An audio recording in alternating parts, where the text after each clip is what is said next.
Ia yakin ada alasan mengapa takdir mempertemukan mereka, dan ia harus menemukan alasan itu. Keyakinan itu bagai bara api yang tak padam, membakar semangat Bharata untuk terus menggali. Ia tahu ini tidak masuk akal. Namun setiap kali ia menatap foto-foto wanita itu, ia merasakan sesuatu yang melampaui batas nalar. Obsesinya pada sang kekasih tak terlihat. Ini kini memiliki tujuan baru. Ia harus mencari tahu identitas wanita itu dan mengapa ia terperangkap di rumah tua itu. Bharata menetapkan misi, sebuah pencarian yang baginya lebih penting dari apapun. Ia mulai menghabiskan berjam-jam di perpustakaan kota dan arsip sejarah, menyelami catatan lama tentang kepemilikan rumah itu, kisah-kisah penghuni sebelumnya, dan bahkan legenda-legenda lokal. Ia mencari nama, tanggal, atau peristiwa yang bisa berhubungan dengan seorang wanita muda yang mungkin pernah tinggal di sana. Bharata menjadi seperti detektif.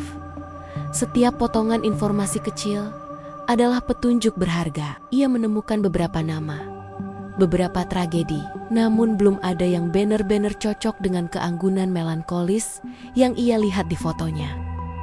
Pada saat yang sama, ia terus mengunjungi rumah tua itu, membawa serta lebih banyak peralatan eksperimennya. Ia mencoba berbagai jenis sensor, perekam suara, bahkan perangkat deteksi energi. Ia berharap bisa menangkap bisikan atau sentuhan yang bisa memberinya jawaban. Beberapa kali, ia merasa dingin yang menusuk, atau mendengar suara gemerisik lembut yang nyaris tak terdengar, seolah wanita itu memang berada di dekatnya, berusaha berkomunikasi. Ada kalanya, ia merasakan ada sentuhan lembut di punggungnya, seperti jari-jari yang menyapanya.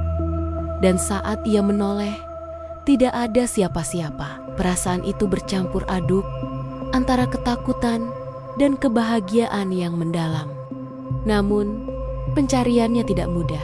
Teman-teman dan rekan-rekannya mulai khawatir melihat Bharata yang semakin tertutup dan terobsesi dengan proyek hantu ini. Mereka menganggapnya gila, menyarankan ia untuk beristirahat atau mencari hobi lain. Ini hanya ilusi, Bharata, kata salah satu temannya.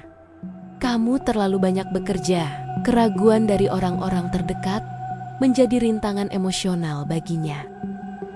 Namun, Bharata tidak peduli. Ia tahu apa yang ia rasakan itu nyata, dan ia tidak akan berhenti sampai ia mengungkap kebenaran di balik sosok yang telah mencuri hatinya.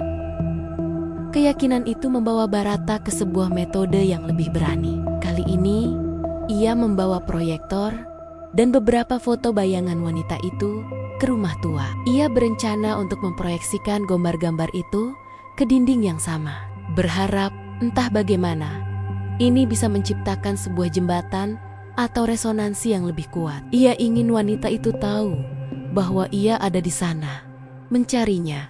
Saat malam tiba, Bharata kembali ke rumah yang hening itu. Cahaya bulan menembus celah jendela, menciptakan pola-pola misterius di lantai berdebu. Dengan hati berdebar, ia mengatur proyektor. Gambar bayangan wanita itu muncul, membesar, mengisi sebagian besar dinding di kamar tidur.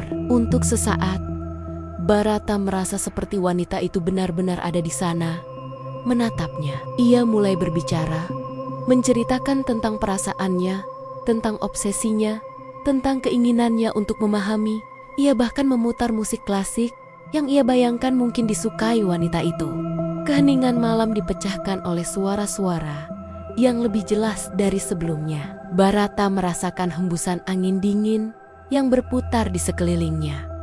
Meskipun semua jendela tertutup, objek-objek kecil di meja rias tua bergetar pelan. Lampu proyektor berkedip-kedip, seolah ada energi yang mengganggunya. Tiba-tiba, ia melihat bayangan wanita itu di dinding mulai bergerak. Bukan karena proyektornya bergeser, tetapi seolah sosok itu perlahan-lahan mengulurkan tangannya. Dan kemudian senyumnya menjadi lebih jelas. Bukan lagi melankolis, melainkan senyuman yang penuh kerinduan dan kesedihan yang mendalam. Seolah ia akhirnya bisa menjangkau Bharata. Saat tangan bayangan itu terulur, Bharata merasakan getaran listrik yang mengalir di seluruh tubuhnya. Ia melihat dengan jelas mata sang wanita, penuh air mata, seolah ingin mengatakan sesuatu yang sangat penting. Terdengar bisikan yang lembut, namun jelas, seolah langsung masuk ke pikiran Bharata. "Aku Utari," bisik suara itu. "Aku terperangkap di sini, terjebak bersama mimpi-mimpi yang terkubur dan janji-janji yang tak terpenuhi." Sebuah kilasan gambaran muncul di benak Bharata. Adegan pesta dansa mewah di masa lalu. Tawa riang, gaun-gaun indah, lalu tiba-tiba berubah menjadi kepanikan, teriakan, dan kegelapan yang menelan segalanya. Mereka semua ada di sini bersamaku," lanjut suara itu. Nadanya pilu. Para wanita yang mencari cinta, yang merindukan kebebasan, yang tidak pernah menemukan kedamaian. Bharata termangu diam. Apakah ada arwah lainnya? Tanyanya. Suaranya tercekat oleh keterkejutan dan ketakutan yang mendalam. Namun, sebelum Utari bisa menjawab, tiba-tiba proyektor mati total. Ruangan kembali gelap gulita, hanya disinari samar oleh cahaya bulan. Kehadiran yang begitu kuat tadi mendadak lenyap. Bharata mencoba menyalakan proyektor, memeriksa kabel, tapi tak ada gunanya. Alat itu seolah telah kehabisan energinya secara misterius. Semua usahanya untuk berinteraksi secara langsung, untuk mendekat, mendadak gagal total.